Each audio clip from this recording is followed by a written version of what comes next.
they wake up and they go, what? 15-year-old girls are having their breasts removed as patients of the Children's Hospital? Yeah. No. Here's the evidence. What? Kids can transition at schools against their parents' wishes and behind their parents' back, and the teachers have to hide it. It's legislated in education department documents. Yes. Wow.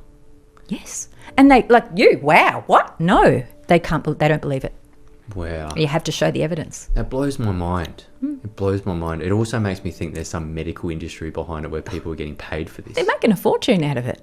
Yeah. I mean, and Dr. Telfer, who runs the gender clinic in Melbourne, which is the leading one for Australia, which is a copy of the Tavistock in the UK, which was closed down. She's just been nominated for a Human Rights Award. All these accolades and there's money and big pharma's behind it, of course. Of course they are. Big pharmaceutical companies.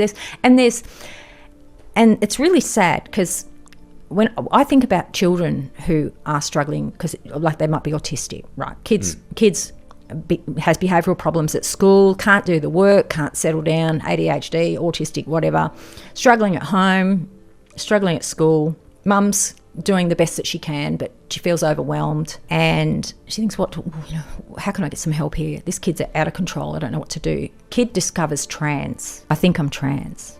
That kid goes from being the problem kid to the golden egg.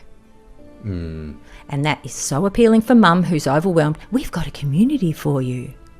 We'll guide your child through this whole thing. And if you don't affirm your child's going to die. So if you're a good mum, and she goes, great, I can be a good mum. That really sums up the trans movement. They prey on people who are vulnerable and they groom them and they get sucked into this thing.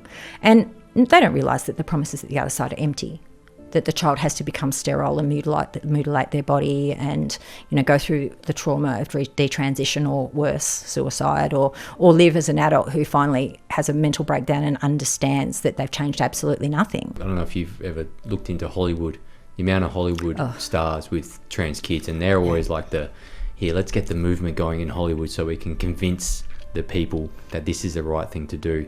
And then you look at the medical industry, like pharmaceutical world, geez, they've been around for decades, never cured anything.